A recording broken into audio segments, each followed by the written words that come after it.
101 Dalmatians. Puppy trouble. We won't be gone long, Pongo told Perdita.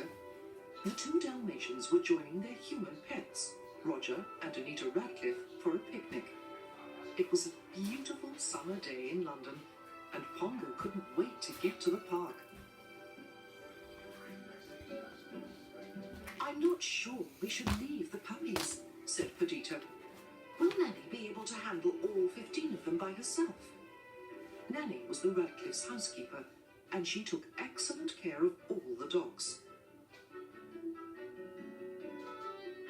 Pongo looked at the puppies, curled up peacefully in their sleeping basket. What could possibly go wrong, he asked.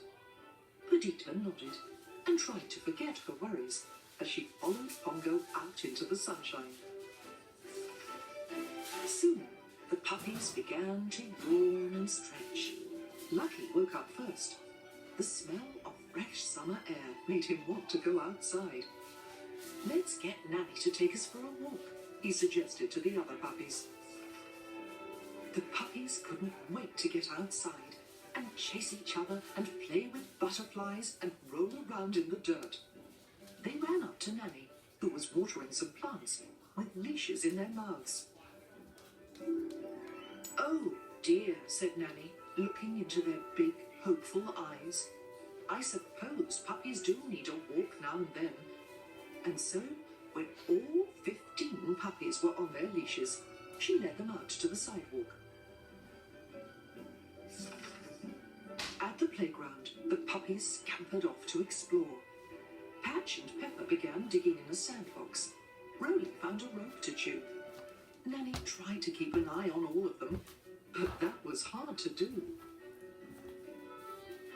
When she went to retrieve Penny, who had gotten tangled in some vines, Lucky suddenly spotted a butterfly. He tried to pounce on it, but it flew off toward a slide. Lucky chased it up some steps. Then the butterfly flew to a wall. Lucky jumped up and landed right by it, but the next instant it was gone.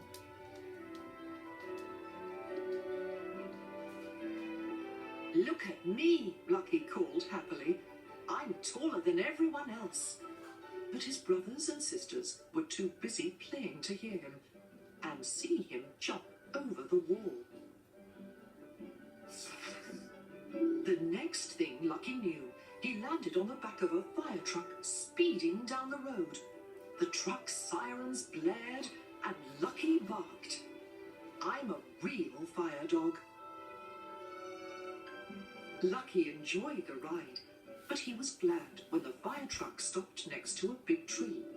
There was a kitten stuck high in the branches, and a firefighter had to climb up to rescue it. Lucky hopped down from the truck to run back to the playground. A puppy! Someone exclaimed. It was a little girl pushing a doll carriage. She scooped Lucky up. You'll be my new dolly, she told him. She put a bonnet on Lucky's head and plopped him into the carriage. Grrr! Lucky growled. He didn't like being a doll, and besides, he wanted to get back to his family. Suddenly, the girl stopped. A button, she cried, bending over, and Lucky saw his chance. He jumped out of the carriage and took off. At the end of the block, he heard barking. His brothers and sisters were close. Lucky raced across the street. Honk! A car swerved and drove through a puddle, splashing mud all over him. But Lucky kept running and running until he reached the playground at last. Nanny was at the park fence, trying to count all the puppies, but they kept running around. Oh, I give up, she finally said. Lucky barked and barked, scratching eagerly at the gate. Nanny looked down. Why, hello, little pup, she said as Lucky wagged his tail. Too bad you can't come with us. But you're not a Dalmatian. You should find your own family. I'm sure they're worried about you.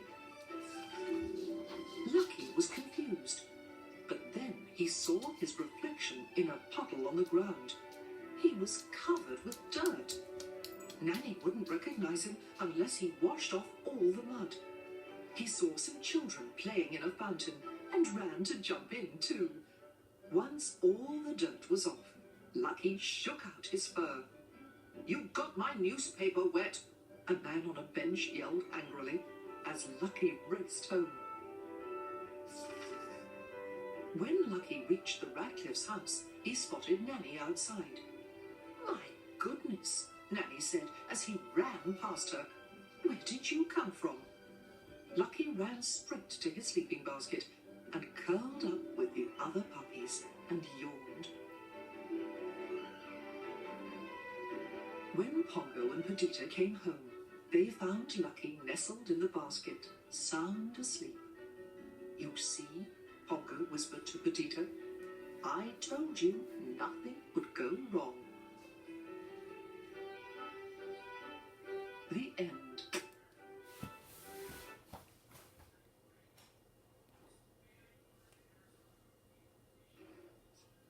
Moment, Bill. Okay, not knowing the truth.